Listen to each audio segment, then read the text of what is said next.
Welcome to Basic Brewing Radio for Thursday, September 21st, 2006. I'm James Spencer. Here at Basic Brewing Radio, we're all about home brewing. Well, this week, Radical brewer Randy Mosher joins us to talk about fruit beers, which fruits are best, and which are likely to make a positive impact on our brews. Also, we talk about using pumpkin in beers. 'Tis the season to start thinking about what to brew for the holidays. Well, before I forget about it, I want to mention the Frapper map. For those of you who are new to the program, and I think there are a lot of you out there, and welcome if you are new, there is a link on basicbrewingradio.com to our page on frapper.com. If you click on it, you can see a map of listeners and viewers of our podcasts. And at last check, more than 500 of you put a virtual push pin on our map out there. Some have posted pictures, and others have posted comments. And it still amazes me that there are so many out there from all over the country and all over the world listening to the show and watching the video podcast. And I appreciate you all taking time to let us know where you are, and I appreciate your time in listening to the show. I also appreciate those who have taken time to post a comment on iTunes and on other sites like Podcast Alley. It's a lot of fun to read what's out there. Well, if you're a long-time listener to the podcast, you know that we struggle from time to time to remember to give out measurements and temperatures in both metric and the wacky U.S. system. I say wacky because metric is much easier to deal with in many ways.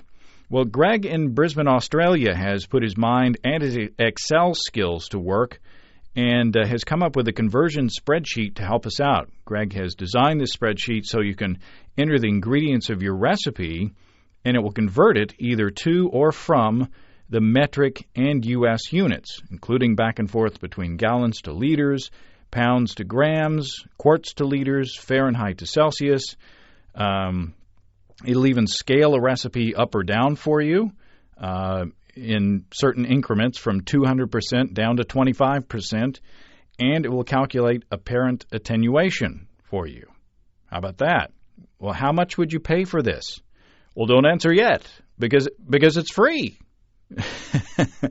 Now, so Greg volunteered. He came up with this thing and sent it to me, and we've been going back and forth and kind of refining it, and Greg just volunteered to do it, and I really appreciate his time.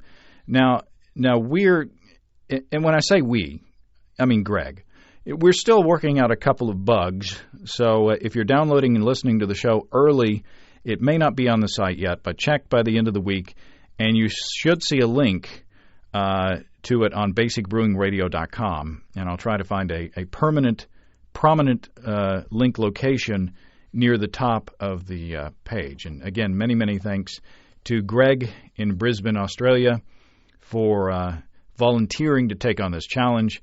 You know, I think it'll be a useful tool for everybody, especially in figuring out what we're talking about when we forget to translate those units of measurement, which we do from time to time. Even though I try to remember, I still slip up every now and then. And to help thank Greg for his work, I've sent him a Stepping into All Grain DVD for his troubles, even though he asked for nothing in return when he designed this sheet.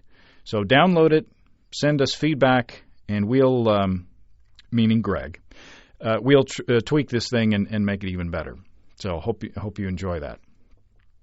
Eric from Berkeley, California wrote in and says, my friend and I are brewing a Bavarian Hefeweizen, and we're intrigued with the idea of priming with honey. I know that in the last Basic Brewing video, Steve said he primed one of his beers with 3/4 of a cup of honey. What we don't know is how much beer that went into. Well, Eric, if you watch the latest episode of Basic Brewing Radio, Basic Brewing video, too many B's and too many V's and vowel sounds. Consonants trip me up too. If you watch the latest episode of Basic Brewing Video, you'll see Steve pour 2 of his honey ales. The first was primed with 3/4 of a cup of sugar for 5 gallons, and it was really quite fizzy. In fact, we thought it was way overcarbonated. The second was primed with half a cup of honey for 5 gallons, and it was just right.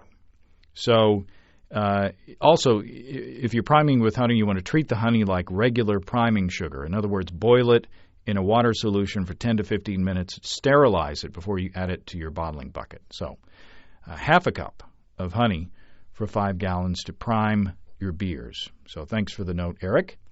You know, the extra fizzy honey ale might have been the inspiration for this next letter. Barry from Australia writes, I enjoy listening to the audio and video podcast. One request, though. Could you please do a section that teaches Steve how to pour a beer? Barry says, I've watched all the video podcasts, and the number of beers Steve pours terribly that end up all head is just embarrassing. You're supposed to be beer guys. You've got to get this part right at least. Sorry, but all over a great show. Or overall a great show. So I wrote back to Barry, and it turns out he's just teasing us. He's just pulling our legs.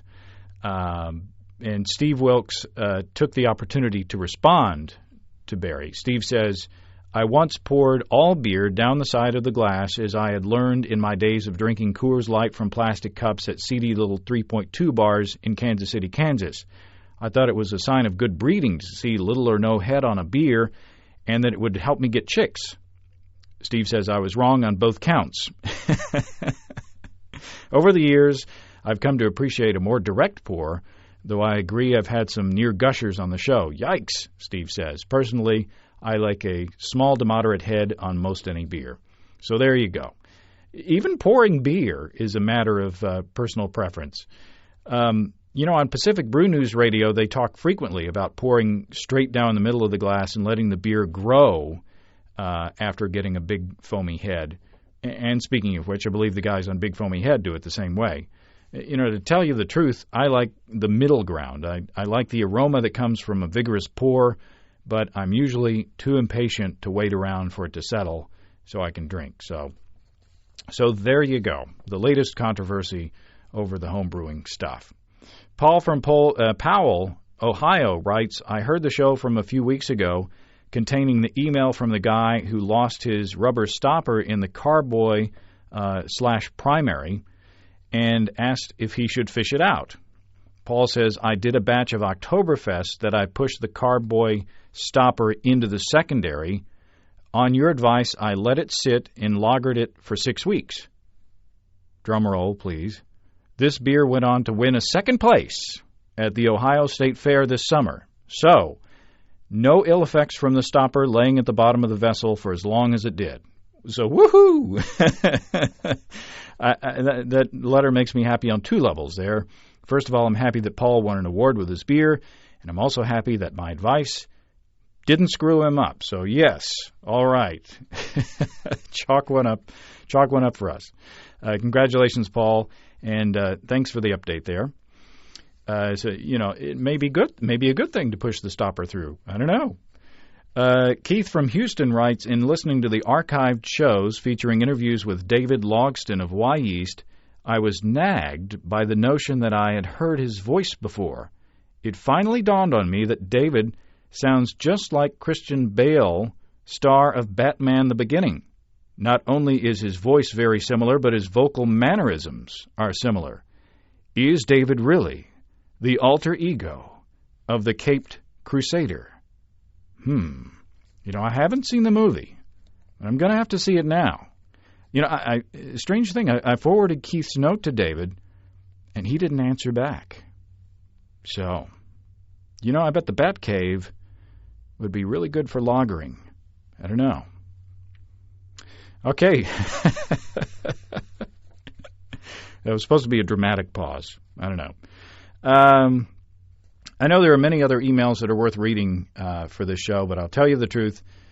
I'm all excited. I'm in a hurry to get things wrapped up before we go to Denver for the Great American Beer Festival. We got a lot of big things planned.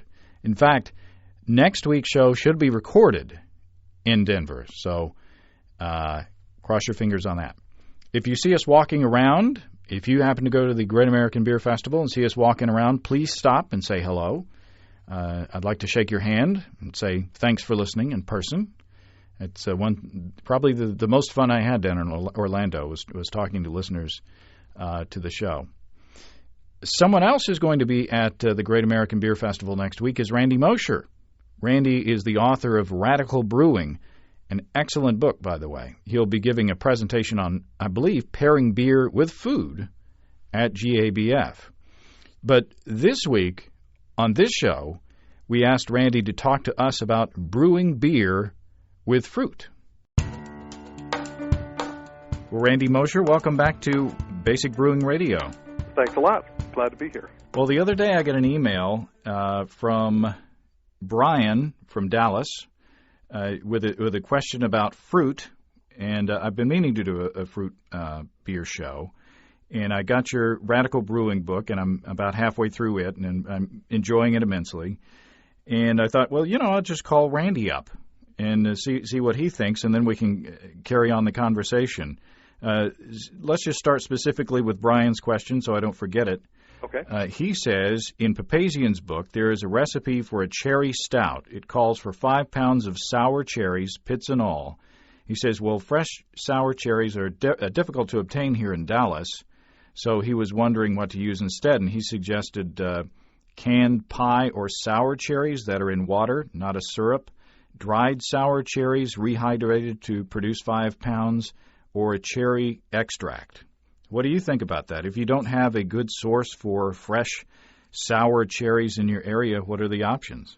Well, I'd first look at the freezer compartment and see if you could actually find some frozen pie cherries, because those would be better than any of the other ones.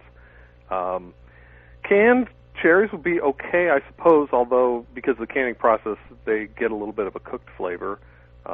Similarly with dried, you sometimes do get a change in flavor when you dry them out like that. But things I've done when I've had limited access to fresh fruit is actually use a mix of all three.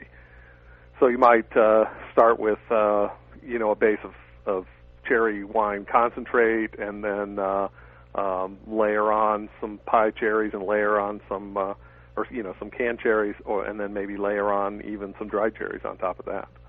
So the best of all three, maybe a mix of all three. Yeah, I mean, my experience is you can't have too much complexity in fruit beers, as in wine. Just always looking for depth of flavor, and layering on one thing on top of another is a great way to do that. Actually, if you're looking for a little bit of cherry pit flavor, you might dose the beer with a little bit of Kirsch liqueur at bottling or kegging. Interesting. So you're one that's just not afraid to throw just about anything in the beer at least once just to try it, right? It's just a batch of beer. I mean, what's the risk, really? And you can always do a small batch and try it out there first. That's right. Yeah, you can always do a gallon or so and just test and see what it tastes like to you. Well, let's step back and talk in generalities for a little bit. Now that we've got Brian's specific question out of the way, in the book you say that the history of fruit beers is kind of spotty. It's not a continuous evolution over a long period of time. Well, I wish I could say the Sumerians were brewing cherry beer in great quantity, but that's simply not the case, although there is some evidence that ancient peoples may have used grapes from time to time. Fruit and beer have never really gotten together. I'm not exactly sure why. You do see references to it here and there when in kind of agricultural areas, sort of almost in passing, the brewing books will mention, oh, by the way, sometimes the farmers will throw a little bit of cherry into the beer or something. But as far as a really identifiable fruit beer style in any kind of commercial sense, it really was the Belgians with Kriek that began that, and that was probably sometime in the 1920s or 30s, or perhaps a little before. And why is that? Is it because fruit is such an expensive ingredient? Well, it's an expensive ingredient, and you got to remember before refrigeration, it didn't really travel well, and it was only available once a year, and beers were not necessarily made for long aging, although some were from time to time. I'm not sure. You could postulate that maybe if people wanted fruit, they just drank wine, and so I don't really have an answer for you on that. But you've got a long list of fruits in the book that if you haven't, have you used them all, the long list in your book, or have you just postulated on some of them? No, I haven't quite managed to get through all of those, but I've tasted a lot of beers at competitions and just from homebrewers passing me a beer, and so I have a little experience with them. And then you can tell just based on the quality of a fruit, say a fruit like passion fruit has a great, intense, single-minded character, and that's going to be great in a beer, although that's one I haven't quite got around to yet. Now, there's some that you might think that would be good in a beer, but according to you, they don't necessarily turn out that way. Strawberries are one. That was the one I was going to mention. The best one I ever had was someone who brewed some strawberry beer because a train had derailed near their neighborhood, and one of the boxcars was carrying barrels of fresh strawberries destined to go to a Smucker's plant. Yeah. And they were selling those barrels off real cheap. So they had massive quantities of strawberry in this beer, and when I tasted it, it wasn't all that old. Strawberry just doesn't hold up very well. The chemistry of it is apparently that it undergoes a lot of changes during fermentation and aging, and that cherry color fades and the cherry flavor fades. So I guess just a reminder in this world to take advantage of things when they come along and enjoy them while they're there and move on. What are your favorites? What are the fruits that are best suited? Can't fail with raspberries. I mean, it's pretty much impossible to go wrong with raspberries. They have a very intense flavor. They're easy to get. They're easy to work with. Really, you can get decent results with as little as probably a quarter pound per gallon on raspberries. And if you mix black and red, you get this amazing kind of magenta-colored beer that's pretty striking, and it's got great aromatics and a reasonable amount of acidity, and all that's just great. Cherries are another one that's pretty good. Of course, they have a pretty good history with cherries, but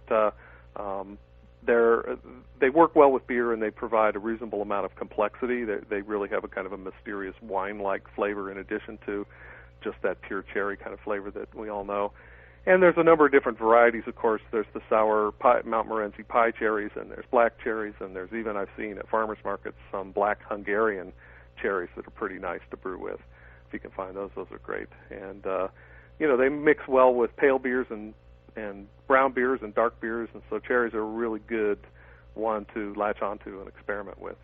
And you also talked about blueberries and blackberries and peaches, although you say that peaches aren't maybe the best suited for brewing with. Blueberries, blackberries, and peaches all tend to have a little bit of non-distinct flavor when they finally get into beer, and peaches especially tend to. The flavor kind of just doesn't really translate well. Now, I can't say I've ever had a beer that was made with mass quantities of extremely good quality fresh peaches, so the jury's maybe still out on peaches, but actually apricots give a better peach flavor than beer than peaches do generally. And I have to brag on my buddy Steve Wilkes's peach beer because he made a really kind of light extract beer, and I think it was the first time he had actually brewed with fruit, and he had a lot of frozen local peaches in his freezer, so he said, "What the heck?" And he somehow threw them in at the end of the boil and they might have still been frozen. I don't know. I'm not clear on the technique, but he kind of pasteurized them and wound up, putting them in the primary instead of the secondary. And I've read that there's disadvantages to that, but whatever he did, and he said it was a scary looking thing, this beer. But the end product was just wonderful, and the peachiness was subtle but present. So it's too bad. I don't think there are any left, or I'd have him send you one or two. Mm-hmm. But let's talk about how you should actually use the fruit. And did he make a mistake in putting it in? Obviously, it's not too bad a mistake because the beer was wonderful. But what's your method of using fruit? Well, a lot of people really fret and fuss over the fact that fruit comes from plants, which are sitting outdoors and therefore must be completely laden with all kinds of dangerous bacteria. So they look at trying to sanitize them somehow before they put them in the beer. It's fairly difficult to do that. And my experience has been that if you put fruit in the primary, you run the risk of scrubbing out a lot of the nice aromatics because, of course, during those early stages of fermentation, the yeast is very active and it's evolving a huge amount of carbon dioxide. And every time one of those bubbles leaves the beer and goes out the carboy lock, you're going to lose a little bit of aroma out of your beer. So the other thing is that if you put the fruit in at the end of the primary, you've really used up a lot of the nutritional ingredients that wild yeast or bacteria might be feeding on, so that the fermented beer is a less hospitable place for those kinds of microorganisms. So there's not as much danger of the beer being contaminated by adding fruit. And of course, all that kind of dusty-looking, foggy little coating on grapes and cherries and apples and things, that is actually yeast on there. That's brewer's yeast for the most part. And that's not necessarily all a bad thing. So are you saying at the end of primary before racking it to a secondary? Well, as you when you rack it to a secondary, put it on the fruit. Is okay. Sort of the generally that's the practice I use and recommend. And how long do you keep it on the fruit? Depends on the fruit. Raspberries you can do a pretty good job in a couple of weeks. I like to leave cherries on a little bit longer. Now, traditionally in Belgian, in Lambic brewing, I think the tradition is to leave them on the cherries for 6 months to a year, and by that time they really totally dissolve. Another thing is, if you're using fresh fruit, I recommend freezing it first. It does help knock down the microbial load on the fruit a little bit, although it's by no means sanitizing it. And more importantly, it breaks down the cell wall so that when you notice after fruit's been frozen, it's all mushy. Well, that's a great thing for us because we want all that stuff to leak out into the beer rather than having it be tied up inside of individual cells. So even if you're using fresh fruit rather than frozen, freeze it. And then thaw it and use it. Using one, like for cherries, you recommend 1 to 4 pounds per gallon. So if you've got a 5-gallon batch, that's 20 pounds of cherries. So, that you may have to move up to a bigger fermenter. Yeah. It's all a matter of what style of beer you're making. If you're making a cherry, a cherry saison or something like that, a pound and a half will do you pretty nicely. If you're going for that cherry double barley wine, you probably want to load it up. I mean, as far as I know, there's no upper limit to how much fruit you can put in.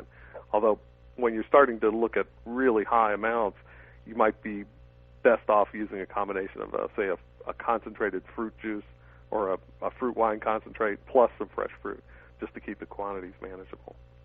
And you talk about using oranges, and you go a different direction from what I would have thought. I would have thought you use the juice and throw away the peel, but you recommend just the opposite. Yeah, orange juice is not really strongly flavored, and considering how much acidity it has in it, you're going to get a lot more tartness in the beer than you will orange flavor. So most of the flavor of an orange resides in that very outer layer of the peel, the orange part. The white part you don't want to use because it's bitter. So you essentially zest the oranges. Yeah, potato peeler works great for that. You don't need a grater. You don't need it in tiny pieces. So just take a potato peeler and get that outer orange zest layer off. And if you buy fruit from the supermarket, or if you buy oranges or citrus fruits from the supermarket, you've got to think about what they've put on the outside of the fruit before you go and peel it off and put it in your beer, right? As far as waxes and pesticides and things like that. Yeah, I know that they're sprayed with antifungal compounds, and I don't know.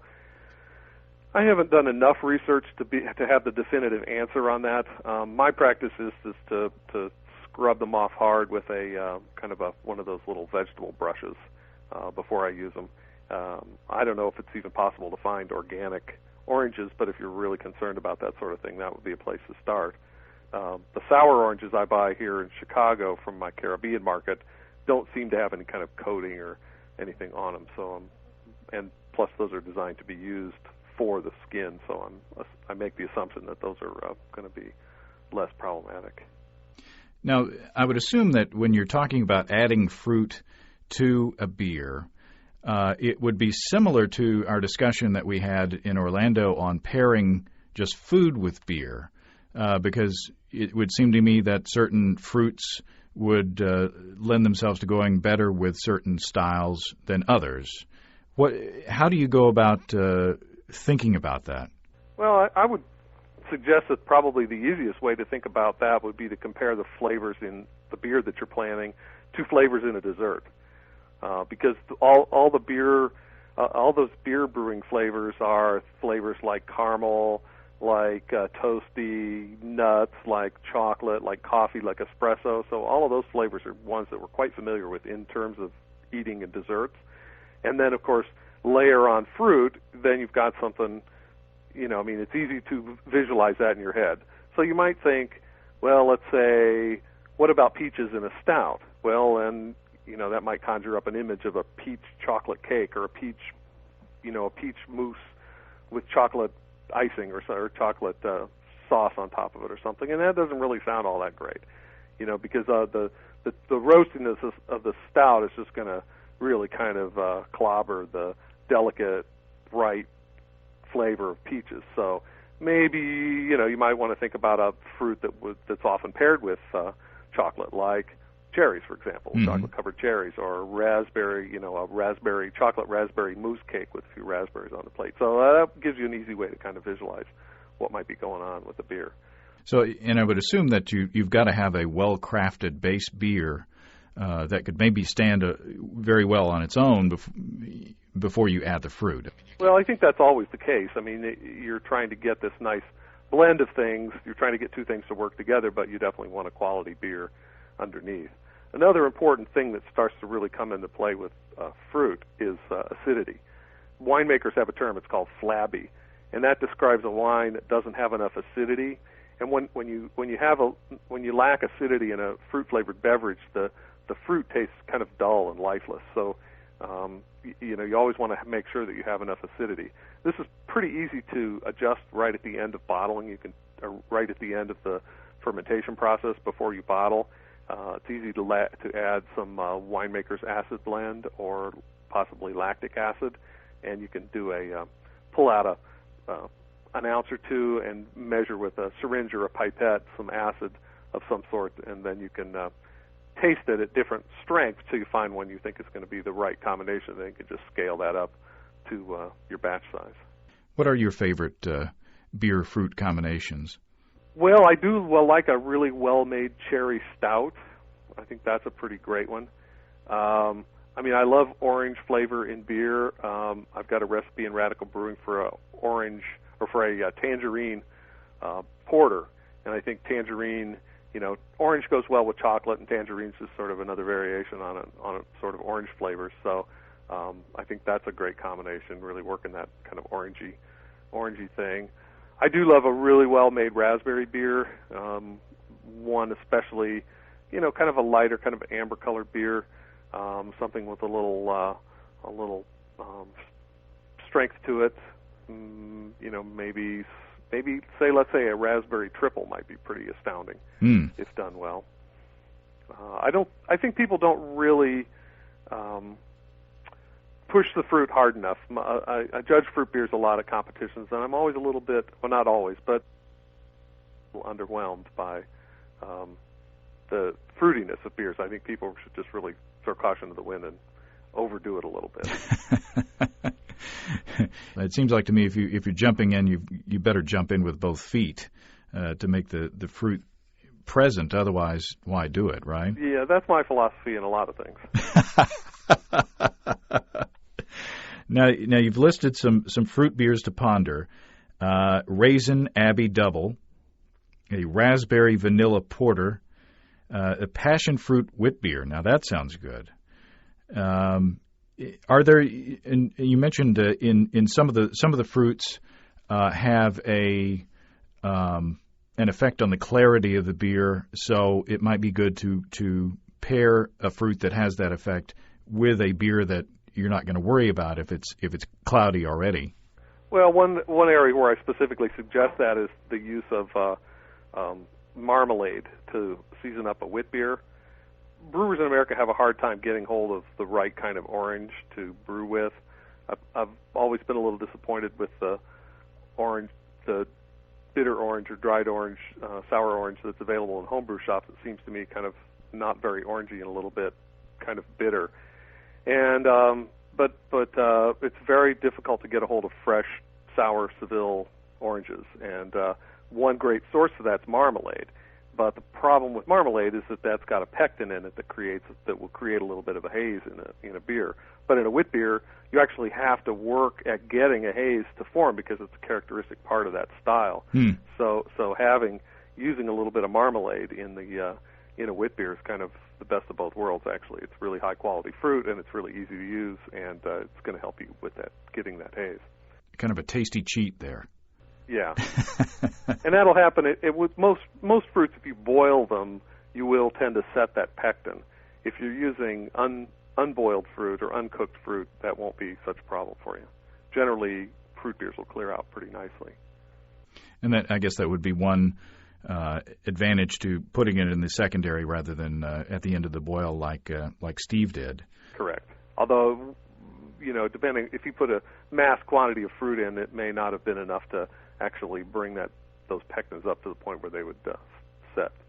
'Tis the season for talking about pumpkin. Yeah. Yes, I guess pumpkin is not technically a fruit, is it? Is it a vegetable? Well, I think it is technically a fruit. Is it?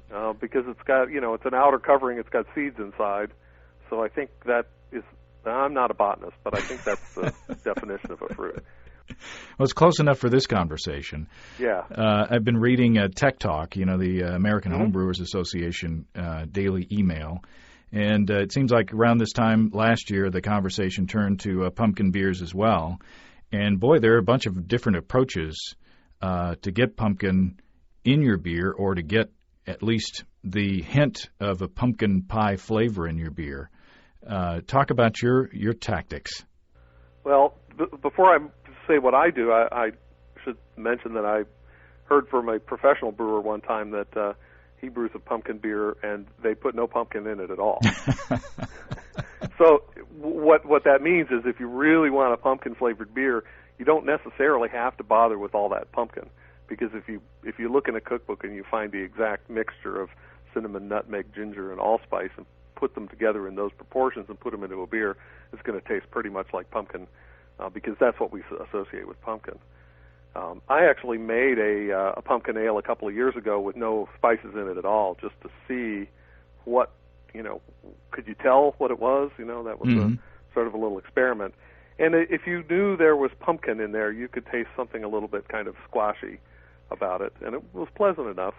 But I think clearly what we think of as pumpkin has more to do with pie, and that's really all about the seasonings.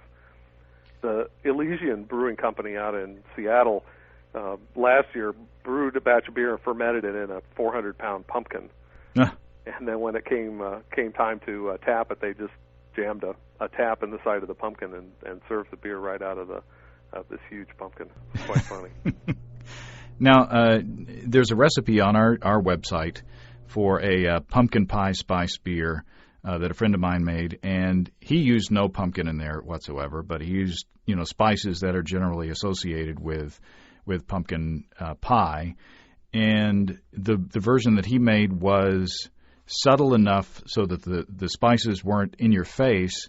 You just tasted this nice ale, and then at the end of it, as you swallowed, it was kind of like, there's pumpkin pie. Mm-hmm. It was just just referring to the pumpkin pie. Yeah. And that's the tack that I made an all-grain version of that recently, and I said, forget the pumpkin, I'll just go for the spices. But say if you're a hearty soul and you do want to go for the pumpkin, how do you treat it? You can the easiest way is just buy canned pumpkin.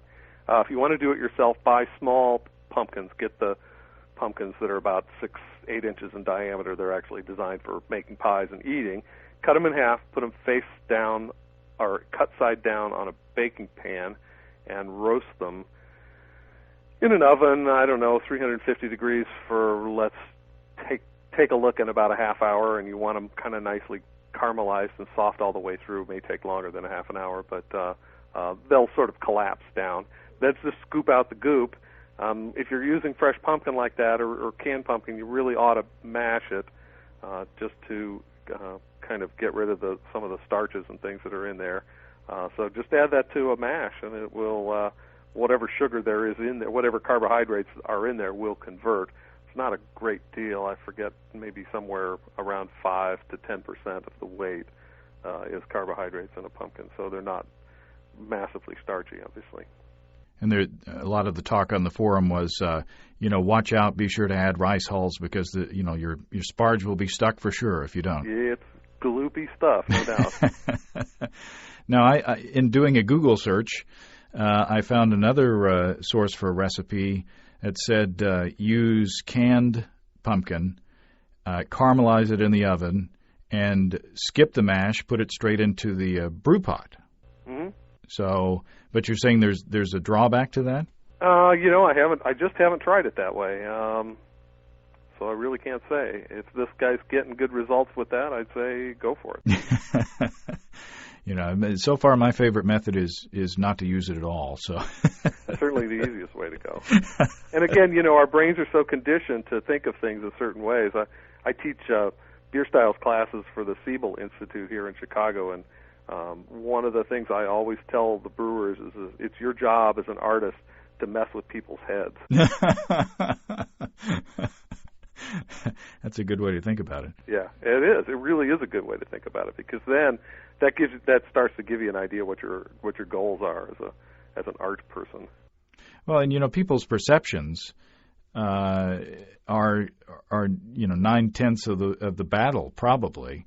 Totally. That's great stuff to have at your disposal as an artist. That's a great tool to use use leverage against. I mean, if you think that you're going to be drinking a wonderful beer, even if it's a marginal beer, you probably get some mileage just from your preconceptions, I would think. Oh, well, yeah, I mean, I'm in the packaging business. I live and die by that. Now, I want to round out with something that we came up on for the first time in Orlando, and that was the chili beers.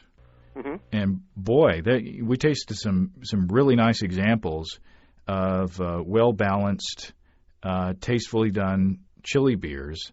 One was a Serrano bitter, and another was a Chipotle smoked porter. And I don't know if you ran into those down there or not, but those were two examples of using an adjunct to complement an existing style and to kind of take it up a notch, so to speak. Yeah, I did get a taste of that porter. It was delicious. I think with chili beers, one of the important things to think about is make sure that your focus is really the flavor of the chili, and the heat's sort of a additional thing. Mm-hmm. So, it's definitely not too difficult to brew a beer that's too hot to drink. Right. Although I will say one of the best chili beers I ever had was a smoked beer that was made with a small amount of habaneros. And somehow, because, again, the way your mind associates things with other things, having that smoke in there kind of made you think barbecue. Uh-huh. And it sort of gave a reason for why there was heat. So it all sort of made sense, and it really made a great combination. Yeah, there was a habanero mead that was being served down there as well, and that was a bit too hot for my taste. I think it was just. Yeah, it's definitely possible to overdo it. What I like is just that little prickle, mm-hmm. That comes in about mid-taste and then lingers on for a little bit. You have just another taste, and then it comes back. And yeah, the what was wonderful about the Chipotle smoked porter was, the Chipotle is a smoked jalapeno, and with the smokiness from the porter, they went very well together. Yeah, absolutely. Plus, those dark malts tend to kind of be smooth and cooling and calming and round and all of that. And then if you're going to lay some heat on top of it, that's a good combination. And not to forget the technical aspects. We've talked about how to make a chili beer in the past, but what's your approach on making bringing that heat into the beer? I think Again, I don't do a lot of them. I think just adding some good quality dried chilies that have been rehydrated in boiling water, perhaps, tossing those into the secondary and letting them sit for a week or two, probably be the best way to do it. And it's important to be able to bring those out when it does get hot enough. The longer it sits, the hotter it gets. I know people have put very hot peppers into bottled beers, and after about a month, they're undrinkable. So. Oh, my. Well, are there any parting shots that you can think of to make sure that we have success in venturing into the world of fruit and vegetables, whatever vegetative matter into beer? Don't be afraid to screw up a batch. That's a pretty good rule, and seek out the very best things that you can find, whether it's malt or fruit or whatever, and don't be afraid to spend a couple bucks to make something fabulous. Well, there you go. And again, I'm enjoying the book. Thanks very much. I appreciate it. And I appreciate your taking time to be on the show. My pleasure. Many thanks to Randy Mosher for helping us out again. Randy's book, Radical Brewing, is a great brewing resource and a good read, too. Well, next week we hope to have the next and probably last installment of the Hot Side Aeration Experiment. We'll be meeting up with Brian Warren and John Holder in Denver to taste the tortured beers one more time. If you have brewing questions, show suggestions, or just want to say howdy, write to james@basicbrewing.com or just fill out the contact form on basicbrewing.com. And please don't forget to tell us where you're from. And while you're on our site, you can check out our online shop where you can find great pricing on our DVDs and a combo deal to save you even more. In our first DVD, Basic Brewing Introduction to Extract Home Brewing, we walk you through the extract brewing process step by step from boiling to bottling. And in Basic Brewing, Stepping into All Grain, we take you through all grain brewing from milling your grain to collecting your wort, talking to you about step mashing and infusion mashing and batch sparging and fly sparging and having a lot of fun on the way. You can see a listing of the fine folks across the country who sell our DVDs on basicbrewing.com. And if there isn't a vendor in your area, you can order it online, straight from us. Well, that's all until next week. Until then, thanks for listening. I'm James Spencer. Production help for Basic Brewing Radio and our website is provided by Kelly Dodson. Basic Brewing Radio is a production of Active Voicing. We'll talk to you next time, everybody. See you in Denver. So long.